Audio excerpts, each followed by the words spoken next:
La profesora Liliana Hidalgo es psicóloga por la Pontificia Universidad Católica del Perú y magíster en Salud Mental Global por la Universidad de Glasgow, en Escocia. Dirige sus investigaciones desde el Centro Crónicas, Centro de Excelencia en Enfermedades Crónicas de la Universidad Peruana Cayetano Heredia, y desarrolló talleres de comunicación con personas con trastorno mental grave en el Hospital Hermilio Valdizán, de Lima, Perú, como parte de un proyecto comunitario del colectivo Descosidos. Hoy nos mostrará su investigación sobre maternidad y depresión posparto en la que utilizó métodos de síntesis narrativa. El profesor Francisco Díez Canseco es psicólogo clínico por la Pontificia Universidad Católica del Perú y magíster en salud pública por la Universidad de Granada, España, donde estudió con la beca Erasmus Mundus de la Comunidad Europea. Desde hace 12 años es investigador de Crónicas Centro de Excelencia en Enfermedades Crónicas de la Universidad Peruana Cayetano Heredia. Tiene 20 años de experiencia diseñando y liderando investigaciones en salud, en particular con poblaciones vulnerables, y más de 70 publicaciones en revistas revisadas por pares. En la última década, sus investigaciones se han enfocado en enfermedades crónicas y en salud mental, incluyendo ensayos clínicos, cohortes,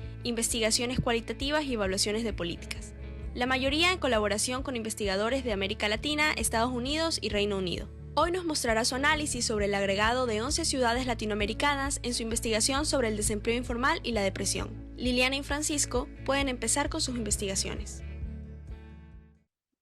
Ahí se ve la presentación y solo la presentación.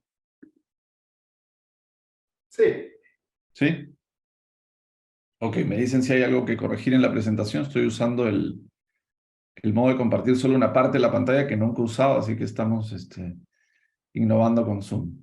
Bueno, mil gracias por la oportunidad de compartir con ustedes resultados de algunos estudios que hemos hecho en Crónicas. Mil gracias a Espol por la invitación y a Fabricio por la insistencia de estar aquí. Vamos a compartir el espacio con Liliana unos 15 minutos cada uno y después encantados de poder absolver las preguntas que tengan. Yo voy a compartir con ustedes resultados de un estudio que hicimos con investigadores de distintos países de América Latina y de América en general, porque había gente de Estados Unidos, que titulamos Asociación entre empleo informal y síntomas depresivos en 11 ciudades de América Latina.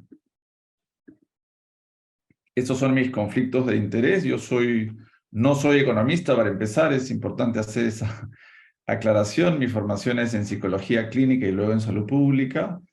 Las financieras que están ahí son las que cubren mi salario, que es un salario 100% de investigación. No hacemos trabajo con la industria y soy investigador hace 12 años de Crónicas. Crónicas es un centro de investigación basado en la Universidad Peruana Cayetano Heredia, en Lima, Perú. Es un centro que nace en el 2009 y que en ese momento era el primer centro de investigación en enfermedades crónicas no transmisibles del país.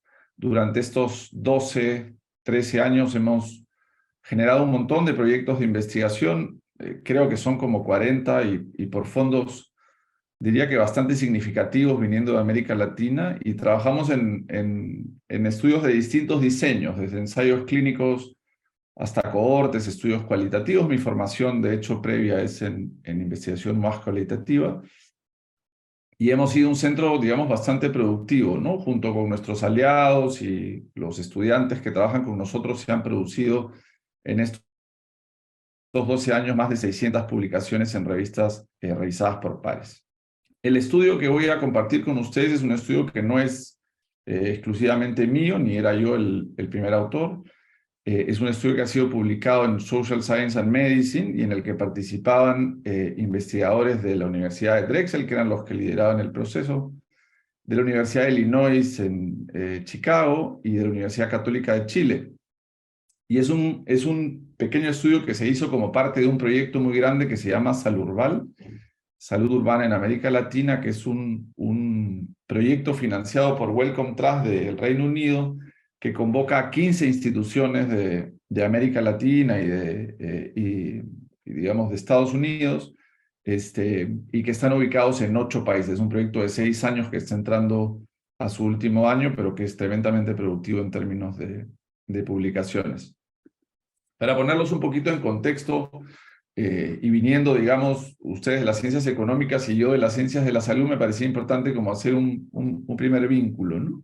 Y es que los problemas de salud mental, digamos, son el resultado de un conjunto de variables tremendamente diversas, pero claramente no únicamente biológicas, digamos, sino que involucra un conjunto de determinantes más vinculados a las condiciones de vida sociales y económicas de las poblaciones, ¿no? Y lo que está claramente establecido a estas alturas es que desventajas sociales y económicas suponen una peor salud mental. Pero la relación entre la salud y las condiciones de vida es una relación bidireccional, ¿no? Por un lado, la pobreza y las situaciones adversas en la infancia, también situaciones como la violencia, son factores de riesgo para tener una peor salud mental, es decir, para tener trastornos o problemas de salud mental, pero además para tenerlos de manera crónica. Pero de otro lado, tener problemas de salud mental es un elemento que se asocia a mayores niveles de pobreza porque quien lo sufre o quienes lo sufren suelen tener menores niveles de educación, pero además menos oportunidades de trabajo, de generarse ingresos y de productividad. Digamos, se plantea ahora que existe un círculo vicioso entre estos dos elementos que sugieren que los problemas de salud mental tendrían un peso en la transmisión intergeneracional de la pobreza. Dos datos básicos que vinculan las dos variables principales de este estudio, y es que se estima que en la región, en América Latina, el 15% de la población en un año cualquiera sufriría de un problema de salud mental. De los problemas de salud mental que existen, la depresión suele ser el más común en los países de América Latina, en otros casos es la ansiedad. Y otro elemento clave es que más de la mitad de la población de nuestros países tiene empleo, de los trabajadores, digamos, de nuestros países tienen empleos informales, que implican trabajos que no tienen pensión, vacaciones, sistemas de protección, ¿no? En el caso del Perú, esta cifra hace un par de años nomás, prepandemia, alcanzaba el 75% de la población, que es una cifra enorme que nos habla de la relevancia de trabajar con esta población. En ese contexto nos planteamos como objetivo analizar la asociación que hay entre el empleo informal y la presencia de síntomas de depresión en 11 ciudades de América Latina, hipotetizando que los resultados del estudio indicarían que los trabajadores informales tendrían una mayor prevalencia, una mayor frecuencia de síntomas de depresión que sus contrapartes formales. Para hacerlo trabajamos con una encuesta que no realizamos nosotros, que no es una encuesta de la Corporación Andina de Fomento que se hizo el año 2016 y que aprovechamos porque incluyó un instrumento de depresión. Es una encuesta que se hace en 11 ciudades de América Latina, la mayoría de ellas son ciudades capitales, y que se encuentran en 10 países de la región. El muestreo de esta encuesta es un muestreo que fue diseñado para ser representativo de la población urbana de estas ciudades, de la población, digamos, trabajadora, ¿no? Entre 20 y 60 años de cada una de las ciudades, y una muestra además en la que se definieron cuotas por sexo y por edad. Una vez que excluimos de la encuesta aquellas personas que tenían muchas preguntas incompletas en la escala de depresión, pero además aquellas personas que no trabajaban y que por tanto no podían ser parte del análisis, nos quedamos con una muestra de 5.430 personas en total. Las dos variables principales del estudio eran, por un lado, nuestra variable resultado era la depresión, que la definimos de manera dicotómica como teniendo o no teniendo depresión, y que se evaluaba a través de un instrumento que se usa mucho en investigación epidemiológica, que es el CESD de 10 ítems, es una escala que tiene un puntaje que va de 0 hasta los 30 puntos. Básicamente lo que hace la escala es explorar en cada uno de los ítems con qué frecuencia la persona los ha experimentado durante la semana previa, durante la última semana. Y nosotros definimos que depresión o síntomas clínicamente significativos de depresión era tener más de la mitad del puntaje de la escala, digamos de 16 puntos a más, indicarían que la persona tenía una cantidad de síntomas, digamos, significativos y que por tanto se convertía en un caso, pasaba a ser una persona que tenía depresión. Nuestra variable de exposición en este caso era el empleo informal, también una variable que definimos como dicotómica, y que en la encuesta una persona era trabajadora informal si no reportaba tener contribuciones al sistema de jubilación o al sistema de seguridad social. Hicimos un análisis, digamos, descriptivo de algunas variables, con frecuencias y con medias, y la asociación entre la depresión y el empleo informal se estimó con una regresión log binomial que se hizo tanto para el conjunto de la muestra como para cada uno de los grupos, digamos, de hombres y de mujeres. Se corrieron dos modelos, uno de ellos ajustado por edad y educación, y cuando se trataba de la muestra total también ajustado por género, y el segundo modelo incluía además como variables las características del hogar de los trabajadores que participaron en la encuesta. Algunos resultados puntuales que encontramos en este análisis. Lo primero, se hizo más puntos. Es una experiencia, digamos, es una condición común entre los trabajadores de las grandes ciudades de América Latina. Y encontramos que el 12.7, algo que equivale, digamos, a 1 de cada 8 trabajadores, sin importar si eran formales o informales, estaba en ese momento en el que se le encuestó con una magnitud de síntomas que uno consideraría que eran clínicamente relevantes. Uno podría imaginar que eran equivalentes a una depresión. Al momento de analizar, digamos, los datos para comparar la frecuencia de sintomatología depresiva entre los trabajadores formales e informales, les pido concentrarse en el recuadro rojo.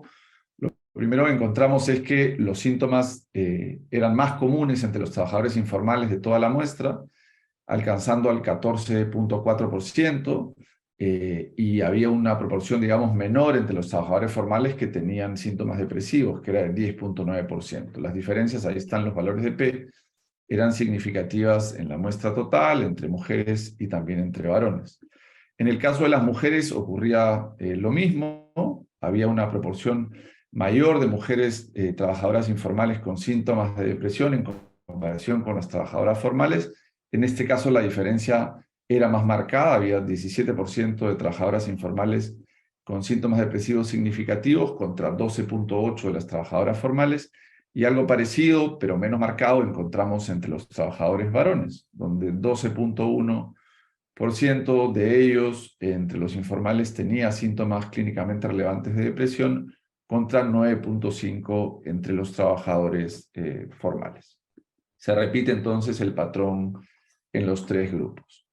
Para evaluar, esta es la tabla 3 del artículo, para evaluar la relación que había entre el empleo informal y la sintomatología depresiva, lo que se hizo fue estimar una razón de prevalencias, que es un indicador que compara la prevalencia que se encuentra en el grupo de trabajadores formales con la prevalencia de depresión que se encuentra en el grupo de trabajadores informales. Como les comentaba hace un momento en el análisis, se corrieron dos modelos. El primero, que estaba ajustado por las variables de edad, género y educación, y el segundo en el que además se ajustaba por variables vinculadas a las características del hogar. Lo que encontramos en el segundo modelo, que es el modelo más ajustado, es que la prevalencia de depresión entre los trabajadores informales era 27% más alta en comparación con la de los trabajadores formales. Esta cifra se elevaba entre las mujeres trabajadoras y 36% más alta en comparación con las trabajadoras formales, y bajaba en el caso de los varones a 22% más alta entre los trabajadores informales en comparación con aquellos trabajadores formales. Pero básicamente, digamos, la dirección y la magnitud de la relación es bastante similar tanto en hombres como entre mujeres, ¿no? Y la idea claramente es que la depresión es más común, significativamente más común y en una proporción importante entre aquellas personas que tienen un trabajo informal en comparación con las que tienen uno formal. Algunas reflexiones, digamos, rápidas en relación a estos resultados, ¿no? Lo primero es que lo que encontramos coincide con algunos otros estudios que se han hecho en Europa y en América Central, que sugieren que el trabajo informal está asociado a una peor salud mental. Ahora, ¿por qué, digamos, se establecería esta relación, ¿no? Es cierto que por el tipo de análisis que realizamos no es posible establecer aquí relaciones causales y simplemente de asociación, pero algunas explicaciones posibles es que Los trabajadores informales, digamos, suelen tener una mayor deprivación material, tienen peores salarios que los trabajadores formales en general, por tanto, más pobreza y por tanto, peor salud mental.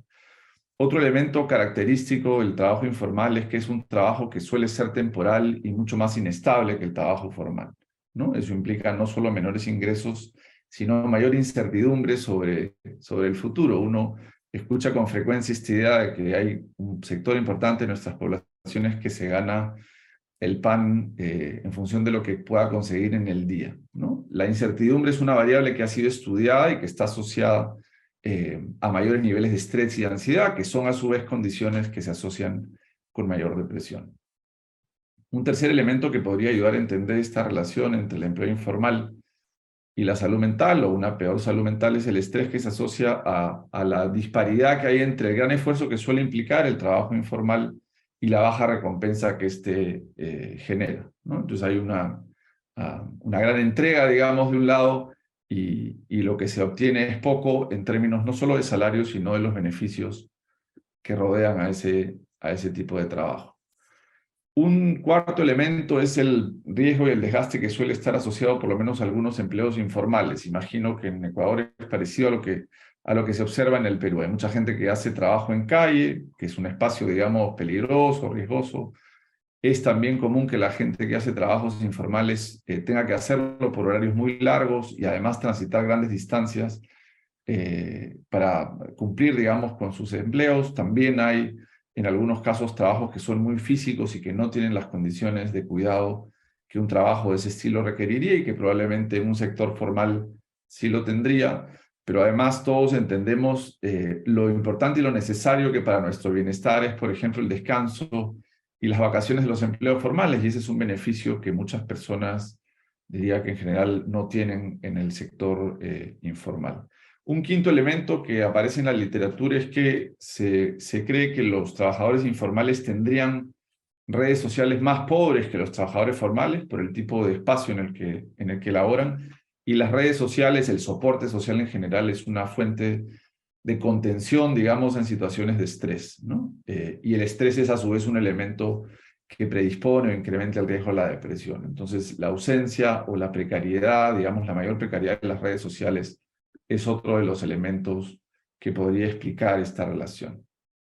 Algunas Eh, reflexiones rápidas para ir Profesor, cerrando. ¿Perdón? sí, para que nos ayude, que faltan 3 minutos para terminar su presentación. Sí, perfecto, me quedan 2 láminas nomás. Gracias. Algunas reflexiones sobre, digamos, cuál es el valor de los resultados para poder imaginarlos en términos de qué implicancias tendrían para la acción a nivel de las políticas, ¿no? Lo primero es considerar el empleo informal como un elemento que afecta a la salud mental de las personas, ¿no? Y entender que mejor trabajo es mejor salud mental y es además más productividad y menor gasto en atención en salud mental. Entonces, mejores condiciones de trabajo suponen más productividad y más ahorro para el sistema privado y para el sistema público, ¿no? Lo segundo es que hay que hacer esfuerzos por reducir el empleo informal si lo que queremos es mejorar la salud de la gente. La salud mental tiene que ser un elemento transversal, digamos, de las políticas, ¿no? Se ha trabajado mucho en la región el tema del crecimiento, pero no puede estar a costa de la calidad del empleo.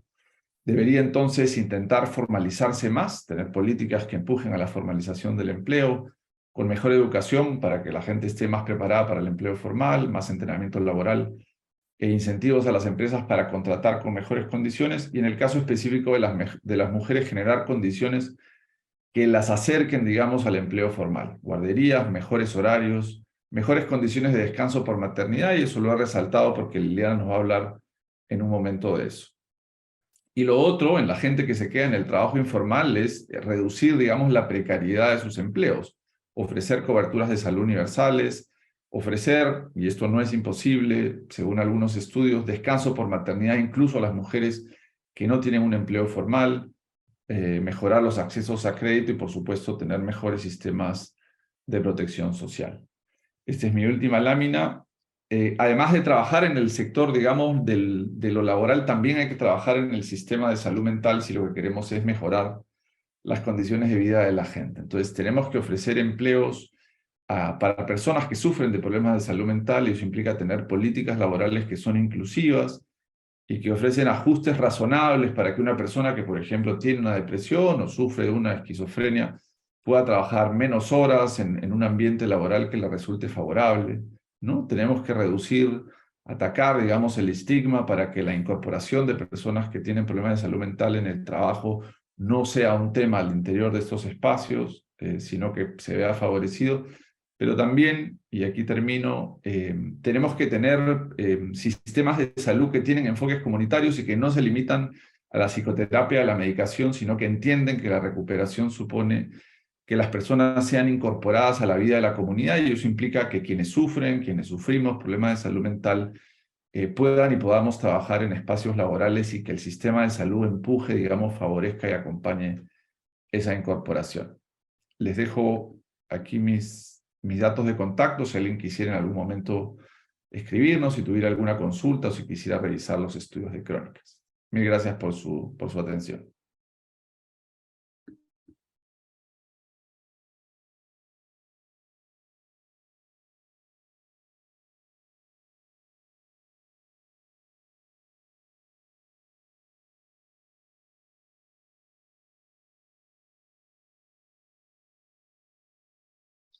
Hola, buenos días. Mi nombre es Liliana Hidalgo. Yo voy a continuar con la presentación de este espacio.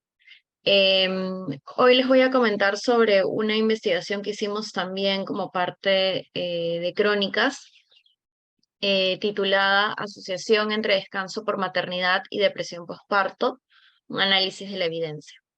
Este estudio se llevó a cabo con un equipo de investigación en el cual también está participando Francisco Díaz Canseco. En cuanto al financiamiento que se ha recibido, este estudio fue financiado por Wellcome Trust y además trabaja en un proyecto también que recibe financiamiento de MRC, y en ninguno de los dos casos se ha recibido financiamiento de la industria. Primero me gustaría resumir brevemente cuál es el problema que se ha identificado, ¿no? Se estima que la depresión postparto afecta entre el 13% y el 19% de madres que han dado a luz recientemente, ¿no? Sin embargo, las madres trabajadoras tienen un riesgo más alto de sufrir depresión postparto debido a todas las condiciones que están alrededor, ¿no? El cuidado del bebé implica en muchos casos la deprivación del sueño. Hay muchas demandas del cuidado del infante que se deben balancear con el trabajo que se está realizando. Y esto además, en su conjunto, dificulta el involucramiento en actividades de promoción de la salud que de repente antes la madre sí llevaba a cabo. Por ejemplo, ejercitarse de manera regular o compartir espacios con la familia o con amigos, ¿no? Que también son espacios importantes. Cabe resaltar que algunas características del descanso por maternidad, como por ejemplo la duración del descanso, los esquemas salariales, si es que la madre sigue percibiendo un salario durante el tiempo que se encuentra de descanso y si ese salario es parcial o total, o la seguridad laboral luego del descanso, es decir, si la madre puede retornar al mismo puesto de trabajo con las mismas condiciones. Son características que pueden tener un impacto en la salud mental materna. En ese sentido, nos hemos planteado dos preguntas de investigación.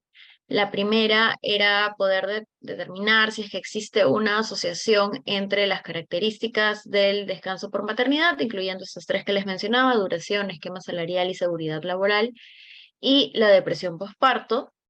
Y la segunda pregunta tiene que ver con cuáles son las barreras que enfrentan las madres para ejercer plenamente el derecho al descanso por maternidad. ¿Qué hicimos para responder a estas preguntas? Tuvimos dos actividades principales. En primer lugar, hicimos dos revisiones sistemáticas Cada una de ellas involucró una búsqueda en 5 bases de datos, ¿no? Se hicieron 2 búsquedas paralelas, una para la pregunta 1 y otra para la pregunta 2. En el caso de la pregunta 1, lo que intentamos encontrar fueron artículos de corte cuantitativo que nos permitieran ver esta asociación precisamente entre ya sea una o todas las características de los descansos por maternidad y cómo estos se podían asociar a la presencia o ausencia o severidad de la depresión postparto. En el caso de la segunda pregunta, lo que hicimos fue hacer una búsqueda un poco más abierta de artículos que se refirieran a la depresión al descansos por maternidad en los últimos 20 años. Esto porque consideramos que las condiciones laborales o de vida sociales pueden haber cambiado si es que tomábamos un periodo más extenso, entonces queríamos centrarnos en los últimos 20 años para entender cuál era la situación actual, ¿no? A raíz de esta búsqueda se identificaron 490 artículos para la pregunta 1 y 8.178 para la pregunta 2. De estos, luego de hacer la evaluación y de identificar cuáles cumplían con los criterios de inclusión y de exclusión, se eligieron 19 artículos para la pregunta 1 de la asociación y 46 artículos para la pregunta 2, que es la de barreras. Además de esto, una vez que ya se extrajo la información de los artículos, nos parecía importante que no solamente nosotros como investigadores analizáramos el contenido de los artículos identificados, sino que también nos parecía importante contar con la retroalimentación o las opiniones de personas que viven o que han pasado por una experiencia de depresión postparto. Entonces, se conformó un grupo de 6 mujeres peruanas, limeñas, que habían tenido una experiencia de depresión postparto en los últimos 5 años. Con ellas, lo que se hizo fue hacer una presentación de los artículos que se habían incluido y luego se les pidió que dieran sus opiniones sobre el contexto de estas investigaciones, así como las fortalezas y limitaciones de las aproximaciones de los descansos por maternidad que se habían encontrado en la evidencia. En cuanto a los resultados, he intentado sintetizar los resultados en 4 puntos principales. En primer lugar, se pudo observar que los descansos por maternidad pagados, es decir, donde la madre seguía percibiendo un sueldo, ya sea parcial o total, estaban asociados a menor cantidad de síntomas de depresión postparto o también a que estos síntomas sean menos severos. Esto, claro, se vio en países de altos ingresos, no tanto porque no suceda en los países de medianos o bajos ingresos, sino porque no hemos encontrado mayor literatura en estos países, ¿no? Prácticamente toda la literatura se viene de Estados Unidos, de Canadá, de Australia, unos cuantos de Europa, pero no hemos encontrado ninguno, por ejemplo, en América Latina, ni en África, ni en Asia, ¿no? Otro punto importante, aunque es menos concluyente, es que los descansos con una duración más larga parecen ser positivos. Digo que esto no es concluyente, pero sí podríamos hipotetizar que va en esa línea, debido a que hay algunos estudios que han identificado que efectivamente un descanso más duradero ayuda a disminuir los síntomas de depresión o está asociado a menores síntomas de depresión, mejor dicho, pero hay otros que no han encontrado esta asociación, ¿no? En realidad son como unos 6 artículos que sí la identifican y 2 que no, pero de todas maneras no podríamos asegurar que es de esta forma. El segundo punto, que también es importante, es que no hemos identificado ningún estudio que explore la asociación entre la seguridad laboral y la depresión postparto.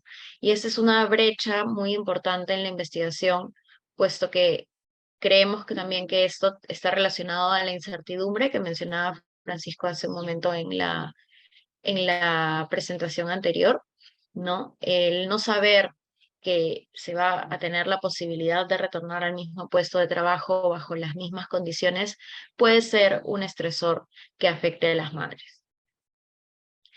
Un tercer punto, que ya está un poco más relacionado a las barreras, tiene que ver con las características del propio descanso por maternidad, ¿no? Entonces, por ejemplo, recibir un salario insuficiente durante el tiempo del descanso, ya sea que este no se reciba en absoluto o que se reciba pero de manera parcial, puede hacer que la madre decida volver al trabajo antes de cumplir con el tiempo que le corresponde, ¿no? Es decir, por ejemplo, algunos descansos están planteados para que tengan una duración de 6 semanas, pero ante las dificultades económicas podría ser que las madres terminen decidiendo volver a las 4 semanas, ¿no? Y esto, claro, termina recortando el tiempo que la madre tiene, no solamente para el cuidado del bebé, sino también para poder recuperarse de, ya sea de haber dado a luz o de haber tenido una cesárea, un tiempo que es también necesario, ¿no? Otro punto con respecto a las barreras que existen tiene que ver con las relaciones entre empleador y empleadora. Por ejemplo, se ha identificado que muchas veces hay una falta de conocimiento de las empleadoras sobre las políticas de descanso por maternidad o las condiciones específicas que tienen, a las que tienen derecho en caso de salir embarazadas y dar a luz, ¿no? Entonces, esta es una barrera importante porque a veces no exigen que se cumpla el derecho como debería ser. Otro punto es que a veces las condiciones del descanso por maternidad no están lo suficientemente claras. Entonces, eso propicia que las madres tengan que negociar las condiciones con el empleador, ¿no? Y dado que es una relación de poder, en muchos casos es posible que las madres salgan perdiendo y recortando derechos que les correspondían, ¿no? Otro punto importante es que muchas veces existe la visión, o eso es lo que han señalado las mamás a la hora de, o sea, lo que se ha podido observar en los resultados de los estudios, es que las mamás identifican que pareciera haber una visión de los compañeros de trabajo o de los empleadores de que el hecho de dar a luz significa tener una incompatibilidad entre las metas personales, familiares y las metas de la empresa, de la compañía, ¿no? Entonces empieza a haber una serie de como dudas o como un cuestionamiento a la capacidad de la madre para seguir cumpliendo su rol de la misma manera, ¿no? Entonces, esta también es una dificultad que está asociada al un entorno laboral negativo también, porque a veces hay muchas madres que si bien señalan que su entorno laboral no se ha visto afectado a raíz de tener que salir de permiso, también hay muchas otras que mencionan que el entorno laboral se volvió más hostil desde que dieron a conocer su embarazo, que tenían dificultades para poder asistir a sus citas médicas, ¿no? Y que eso de una u otra forma influyó en la duración de los descansos que tomaban, es decir, recortaban el tiempo, o también la calidad, porque de repente al estar de permiso o al estar en descanso, recibían llamadas o mensajes mencionando que necesitaban brindar algún tipo de soporte en el trabajo, de tal manera que no se respetaba el tiempo de descanso. O también, por ejemplo, que el trabajo se acumulaba y ellas al volver al trabajo tenían que como ponerse al día en todas las tareas que habían quedado pendientes, ¿no? Entonces, eso tampoco, digamos, es en beneficio de las madres.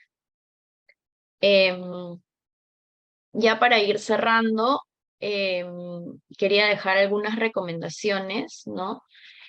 Para los tomadores de decisiones, una recomendación sería promover la existencia o la creación de políticas de descanso por maternidad que sean universales, que sean largas y pagadas, priorizando el acceso entre las mujeres más vulnerables. Y específicamente me refiero aquí a las mujeres, o bueno, que se necesita también tomar en cuenta las mujeres que se encuentran en el sector informal, porque los resultados que les he mencionado en la diapositiva anterior se refieren todos a mujeres que trabajan en el sector formal, que tienen el derecho a poder acceder al descanso por maternidad.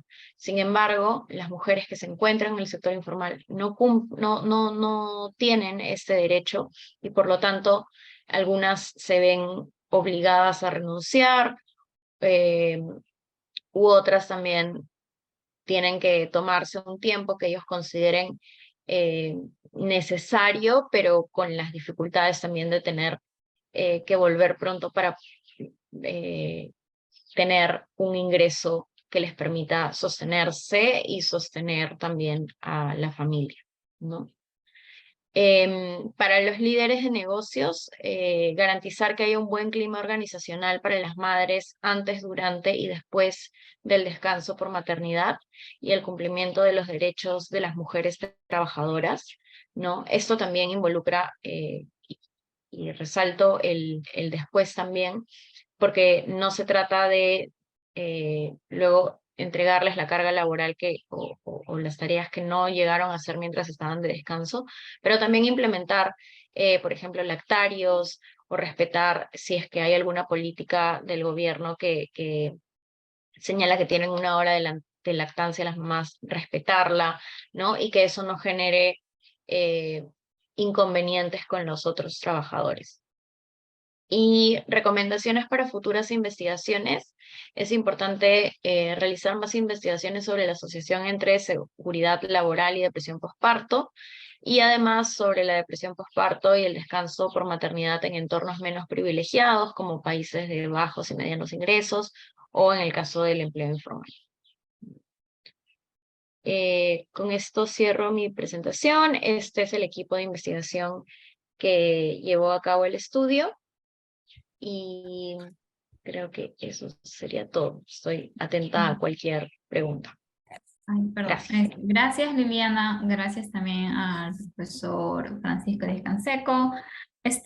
Vamos a abrir la sección de las preguntas y comentarios. Yo voy a comenzar con un comentario mío. Y realmente me parece muy interesante los trabajos que ustedes han realizado en el sector informal y también el tema de la maternidad. Hoy en día lo que veo es que cada vez se habla más sobre el tema de la salud mental y en todos los ámbitos de la vida, o sea, desde la salud mental desde la infancia y todo lo asociado a la crianza, al embarazo, maternidad, paternidad, en el tema salud, laboral. Y creo que son avances muy importantes, ¿ok? Porque se le está dando relevancia a un tema que realmente afecta, como ustedes me han mencionado, el tema de rendimiento, productividad, y que no solamente afecta a las personas que viven esas situaciones, sino que eso se traspasa a las generaciones. Francisco comentaba que las personas que son más productivas, que tienen una mejor salud mental, son personas más productivas. Pero también ese alto rendimiento también es no solamente en el tema laboral, sino también pasa en el tema de, por ejemplo, en el hogar. O sea, podemos rendir más para los seres que son parte de nuestro hogar y por tanto eso afecta a las siguientes generaciones. Entonces, ese es realmente un tema importante en este estudio de la salud mental. Y algo que estoy observando, sobre todo en esta dinámica de las redes sociales, es que cuando alguien pone preocupación o saca a discutir el tema de salud mental, hay un término que están asociando, que va en detrimento de esa preocupación. Y este término que utilizan para digamos, poner en jaque a estas discusiones de salud mental es la generación de cristal. O sea, si alguien se preocupa, generación de cristal. Entonces, creo que estas discusiones que se traen ahora son relevantes porque ponen un contexto, una discusión mucho más formal sobre la importancia de este tema y el alcance que se tiene. Ese era mi comentario y con esto yo abro al tema de las preguntas. Abigail pregunta, y de hecho también es mi cuestionamiento, dice, ¿qué se podría hacer para mejorar la salud mental de los trabajadores informales? Esta pregunta sería para Francisco. Sí, primero en relación a tu comentario, coincido en que, digamos, se habla más de salud mental felizmente. Creo que la pandemia nos ha hecho vivir a todos situaciones, digamos, excepcionales y extremas y ha puesto, por lo menos en el Perú, ha sido claro, digamos, el tema de la salud mental de los niños y de la gente que estaba encerrada en casa durante tanto tiempo. Y creo que habría que hacer que el tema no salga de la mesa, digamos, ¿no? Ver que de la crisis salga una oportunidad y que a partir de esta situación tan dura que hemos vivido, podamos finalmente tener, digamos, políticas y sistemas que protegen más la salud mental de los niños y en general diría que de todos, ¿no? En relación a la pregunta de Abigail, creo que primero habría que partir por dimensionar, digamos, que cuando hablamos de trabajo informal, por lo menos en el caso del Perú, hablamos de la mayoría de la población. O sea, no estamos hablando de un sector pequeño. Supondría que en el Ecuador puede ser parecido. Entonces, de lo que hablamos es de políticas que benefician a la gran mayoría de la población. En el Perú solamente 1 de cada 4 es formal. Todo el resto son trabajadores informales. Así que lo que hagamos va a beneficiar al conjunto. Lo segundo que diría es que las políticas, digamos, para mejorar la salud mental más eficaces, digamos, o que tendrán mayor llegada, diría que no van a ser desde el ámbito de la salud. O sea, lo que hay que mejorar son las condiciones de vida, la seguridad, la convivencia, ¿no? Y haciendo eso lo que promovemos son mejores condiciones de salud mental y por tanto, a la larga, digamos, menos sufrimiento, menos enfermedad, menos trastorno. Diría que las acciones de salud vienen después que todas aquellas acciones que lo que hacen es mejorar en términos de condiciones de vida, trabajo, la salud de las personas. Creo que lo que tendríamos que hacer es buscar mecanismos que reduzcan los niveles de estrés y de incertidumbre de las personas que están sometidas al trabajo informal. Por ejemplo, lo que hablaba Liliana de buscar sistemas de cuidado, ¿no? Para las mujeres. O sea, si las mujeres informales, que no tienen los beneficios de las mujeres formales, tienen por lo menos en sus comunidades lugares donde pueden dejar a sus hijos, ¿no? Para salir a trabajar, o sistemas parecidos, creo que estaremos procurando, digamos, para ellas mejores condiciones de salud mental. Creo que lo otro es que, por lo menos en países como el nuestro, tenemos que, aunque la gente no tenga un seguro vinculado a su trabajo, tenemos que lograr sistemas de aseguramiento universales que hagan que todo el mundo que lo requiera pueda acceder a una atención de salud mental si así lo necesita, ¿no? Eso en el Perú, por ejemplo, es reciente. Hasta hace un tiempo uno tenía que pagar, digamos, por la atención y ahora sí hay una política de aseguramiento universal más grande. Y lo tercero es que tenemos que adecuar, si nos enfocamos ya más a nivel del tema de ofrecer servicios de salud mental, ofrecer servicios que se acomoden, digamos, a las condiciones de los trabajadores informales. Entonces diría que en términos de horarios, pero también de espacios, es decir, de dónde se provee el servicio, tenemos que ser más creativos en términos de acercar la oferta a las personas que lo requieren, ¿no? Por ejemplo, trabajar los fines de semana o horarios extendidos, ¿no? O tener servicios más descentralizados para que la gente no tenga que transitar largas distancias para obtener una atención.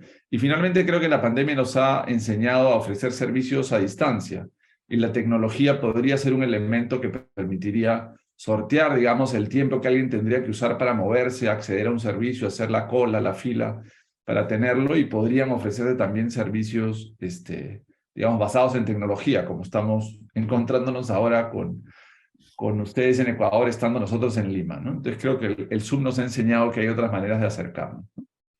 Sí, no, totalmente. como las poquitas ventajas de la pandemia, ahora podemos conversar de forma inmediata a través de este medio.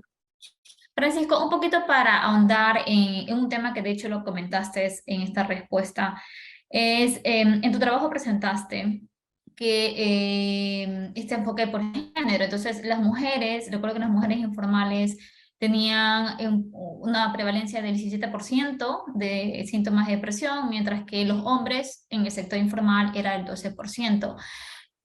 Tú mencionaste, acabas de mencionar que a las mujeres que son madres se les puede ofrecer un sistema de cuidado para sus hijos. ¿Qué otros factores también están asociados para que las mujeres en el sector informal tengan una mayor tasa de prevalencia respecto a los hombres? Me gustaría que amplíes un poquito más en este aspecto. En general, digamos, las mujeres suelen tener tasas de depresión, digamos, más altas que los hombres. Diría que en general habitualmente duplican la prevalencia de depresión en relación a los hombres, ¿no? Han habido, entiendo, un montón de teorías que los vinculaban más a temas, digamos, biológicos, ¿no? Hormonales y por ese lado, y yo creo que esos temas están cada vez más en discusión, y lo que se está poniendo ahora en la mesa es que tiene más que ver con un sistema de roles, digamos, que hace que las mujeres tengan en general mucho más carga encima que la que tienen los varones. Las mujeres se tienen que hacer cargo de todo el sistema de cuidados de la casa, y suelen tener, en términos de roles y de asignación de papeles en la sociedad, digamos, roles, ¿no? Que implican más exigencias, más sobrecarga sobre sus espaldas, ¿no? Entonces, la lógica de la biología como la explicación del malestar de las mujeres, diría que cada vez está más en discusión, y lo que se está, digamos, poniendo ahora sobre la mesa es que las explicaciones giran más en torno a sistemas, digamos, más patriarcales, y donde las mujeres han sido siempre las que tienen roles que implican mucho mayor dedicación de tiempo, sobrecarga, y todo eso genera, digamos, mayores niveles de estrés que finalmente se expresan en mayores niveles de malestar, ¿no? No sé, Liliana, si quieres elaborar un poco sobre eso, sobre la depresión en las mujeres. O sea, en el caso de las mujeres trabajadoras y la depresión postparto, lo que indica la literatura es que sí es verdad que las mujeres que tienen una carga laboral y deben balancear, digamos, el tiempo que le dedican a dedicarse al cuidado del bebé y a la par a atender su trabajo, tienen niveles más altos de depresión postparto en comparación a mujeres que de repente tienen la posibilidad de tomarse el tiempo libremente y dedicarse únicamente a una de las tareas. Sin embargo, esto tiene ciertos matices también, ¿no? Una de las cosas que se observaba es que la proporción es esta hasta cierto punto, pero luego si a partir de los 9 o 12 meses después de haber dado a luz la mujer no retoma otras actividades y se queda al cuidado únicamente de los bebés, entonces la proporción de depresión postparto puede como alterarse, ¿no? O sea, invertirse. Entonces eso también da cuenta de la importancia del trabajo en la vida de las mujeres, ¿no? Y cómo esto puede afectar, no sé, la autopercepción, ¿no? Lo cual es también importante. Inclusive también había un estudio sobre el cual no he profundizado en la presentación de ahora, pero era un estudio que se hizo en Europa, en varios países de Europa, observando cuáles eran las condiciones de los permisos, de los descansos por maternidad hace muchos años, ¿no? Como en los 70s, 80s o por allí, y cuál era el nivel de depresión o la severidad de los síntomas de depresión en mujeres que tenían alrededor de 60 años, ¿no? 50, 60, 70 años. Y lo que se encontró es que precisamente mejores condiciones o países que tenían mejores condiciones de descansos por maternidad, ya sea en cuanto a la duración o en cuanto al pago que recibían las mamás, tenían menos niveles de síntomas de depresión, ¿no? Entonces esto también nos da cuenta de que no solamente es el impacto a corto plazo, sino también el impacto a largo plazo que puede tener haber maternado desde un inicio bajo condiciones bajo buenas condiciones, digamos. Qué interesante lo que dicen, ¿no? Que este tema de la depresión es, o sea, a largo plazo, o sea, porque dices, las mujeres que respondieron fueron entre 50 y 60 años. Interesante. Liliana, tengo dos preguntas para ti y va a dirigir el tema de qué tipo de políticas públicas pueden ser ideales para trabajar o atender el tema de la depresión. La primera pregunta es, ¿el apoyo monetario del gobierno durante la gestación reduce significativamente la depresión de la madre? ¿Qué dice la literatura? ¿Qué encontraron ustedes? Bueno, en realidad nosotros nos centramos más bien en el descanso postparto. No hemos observado qué sucedía digamos, con respecto a las políticas previas al parto, es decir, durante el embarazo, ¿no? Entonces, no podría asegurarlo. Lo que sí es verdad es que mientras las madres ya han dado a luz y tengan un apoyo económico, sí, eso sí puede influir en la presencia de depresión postparto, ¿no? Ok. Bueno, o al menos está asociado, mejor dicho. ¿Qué pasa con el tema del descanso? ¿Encontraron evidencia si sería necesario que el descanso de la madre no dependa de sus niveles de ingresos? ¿Hay países donde se aplican ese tipo de políticas? Digamos, las condiciones para poder acceder a un descanso por maternidad sí varían de país a país, ¿no? En el caso del Perú, por ejemplo, cualquier mujer que tenga un empleo formal, pero que esté, o sea, digamos, los empleos, ellos como que te inscriben en el seguro social, ¿no? Entonces, el requisito para poder acceder a un descanso por maternidad es que una mujer haya estado inscrita en el seguro social por 3 meses en los últimos 4 meses, ¿no? Entonces, claro, podríamos pensar que esta va a ser la mayor cantidad de casos, pero va a haber ciertas limitaciones para algunas mujeres que de repente acaban de ingresar a trabajar y que salen embarazadas en ese momento o que entran a trabajar estando ya embarazadas y se les recorta ese derecho, ¿no? Y hay países que tienen políticas mucho más estrictas, ¿no? Por ejemplo, donde ni siquiera depende de las condiciones, o sea, de las condiciones de la madre, sino depende de las empresas. Por ejemplo, en Estados Unidos es necesario que la empresa donde trabaja la madre tenga un mínimo de 50 u 80 trabajadores, ¿no? Y solo en esos casos la madre tiene derecho al descanso por maternidad, ¿no? Entonces, hay muchas desigualdades a nivel mundial en cuanto a qué mujeres pueden acceder o no a este derecho.